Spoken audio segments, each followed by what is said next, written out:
咁咯，最常見又開會嘅時候啦，咁啊同事啦，以為即係大家關係唔錯咯，咦點解突然之間會議上咧主動去攻擊自己，有惡意嘅喎，而且帶有亦都係我其中一位客人嘅經歷，唔使驚嘅。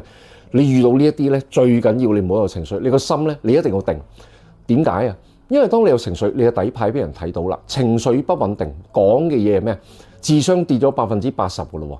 你講嘅嘢全部都係啲情緒形容詞，咩我冇啊咩，你明唔明？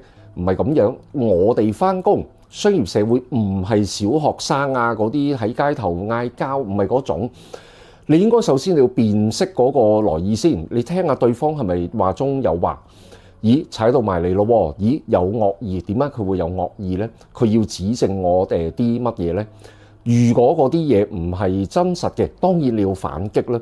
但係反擊有次序嘅喎，就唔係話就咁情緒形容詞啦。當然第一樣，你首先你要認清楚對方講嘢嘅重點啦，佢講關於你啲乜嘢啦，咁都唔夠喎。唔係話你單方面理解喎，你理解完你辯解對方，可能又講另外啲嘢。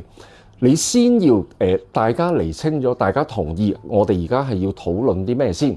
咁呢個時候你要用一個反問法噶咯喎。反問法係乜嘢啊？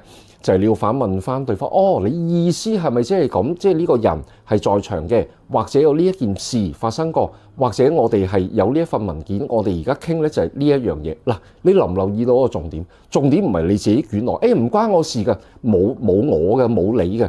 我哋係客觀，我哋攞晒嗰啲要傾嗰啲嘢，要等對方同意先。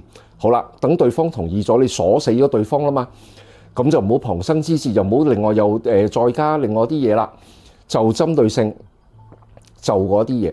咁你個腦你要識得轉嘅，有時都要執生，你就睇下嗰度咧點樣去辯解啦。而個辯解必然不帶情緒噶啦，必然就係針對件事情本身對你有利嘅一啲證據。咁唔係喎，你頭先都有講，其實呢份文件我哋大家都同意要行嘅喎，呢份文件入邊就寫咁，然之後等對方答。留意個重點就係每